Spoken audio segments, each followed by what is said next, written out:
I'll do that. You just say all the good things. But I have to tell you, he has been very ill for a very long time. And I was thinking I was not going to get to meet him, but he came today, and I'm so happy about it. And he is the face of our foundation this year. He's a native of Brazil and a descendant of the royal family of Portugal. He received a law degree while in Brazil and has two sisters. One is a doctor, one is a lawyer. But he always loved the United States. He came to the United States, began his career at the Fairmont Hotel in San Francisco, and then spent 16 years at the Westin St. Francis.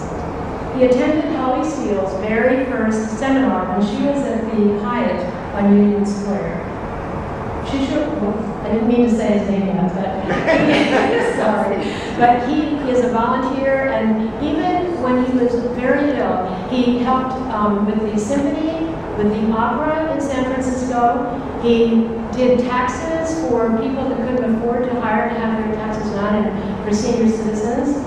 And we are just delighted to have him here. I'm not allowed to talk about any of the bad part.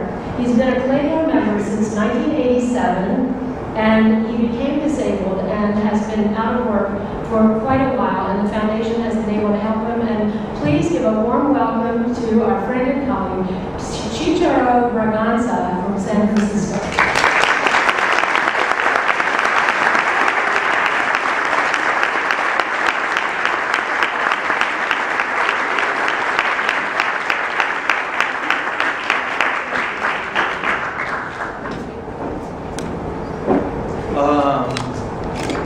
Hello, I'm Chicharo Braganza.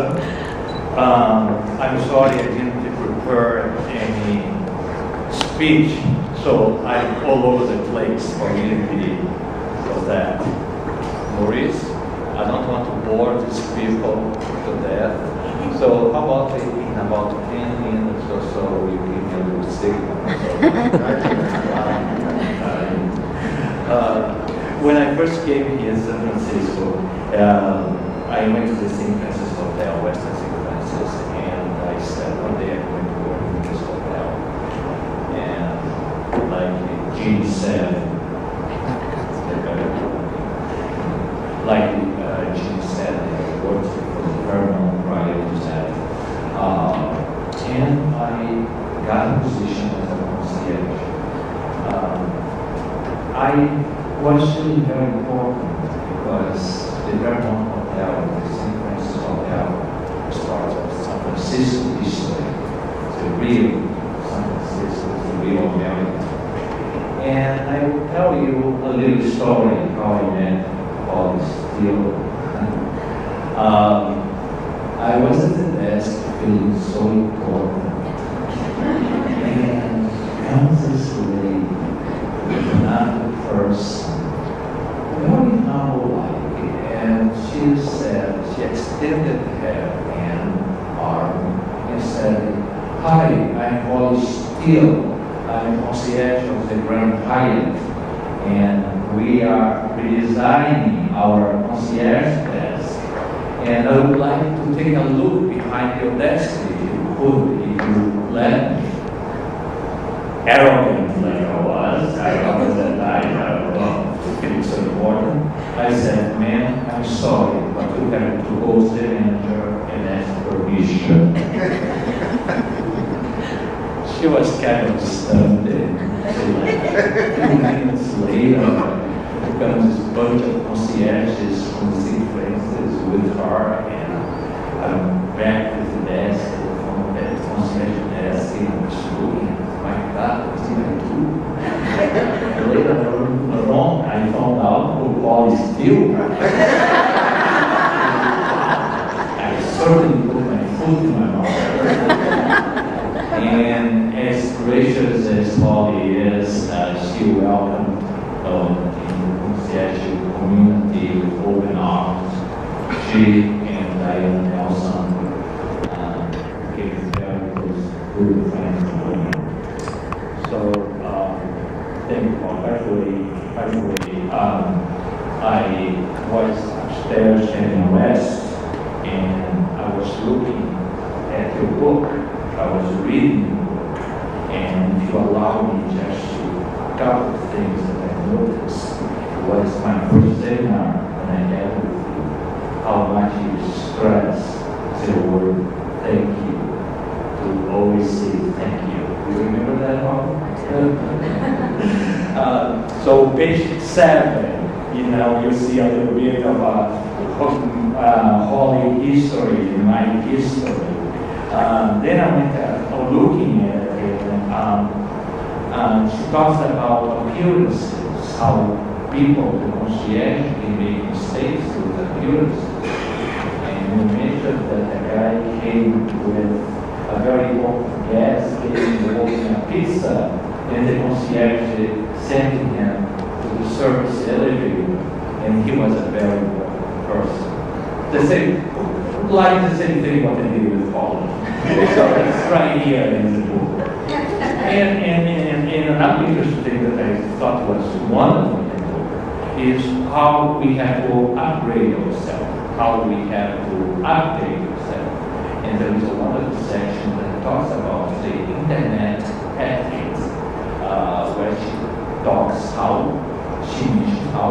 this new generation that we are used to have a person-to-person contact, now we are switching to the internet, and she gives tips how we can do an excellent work using internet by making by how the ways that you write, the ways that you present yourself, your ideas.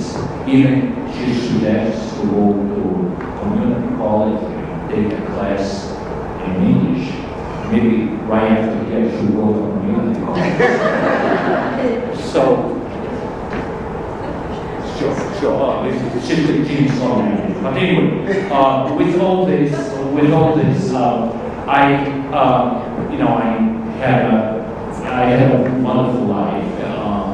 I had a horse in the Western education, and I became ill at the age of 8, and then much later, that's when the foundation came to help me, and that was very humiliating for me, and I never accepted anything. I was always the one who did things, and the foundation starts to give me money and to be able to live.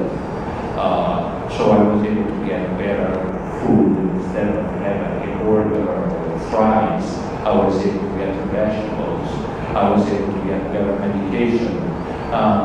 And continued until I was diagnosed with cancer.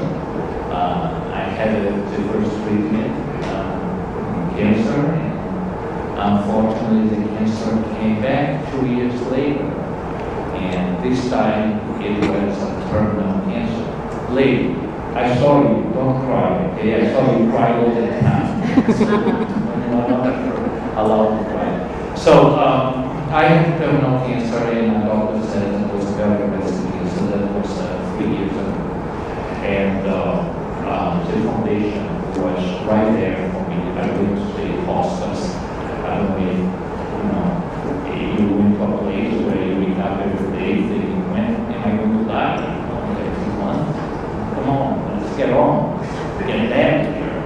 But and nothing happened. The foundation and team supporting, and throughout all this time, I had wonderful people who became my family, like Inger. Inger all the time was writing me, calling me, sending me love notes. The foundation is really, like Jane said, it's not only the money, it's the love that I got from you guys.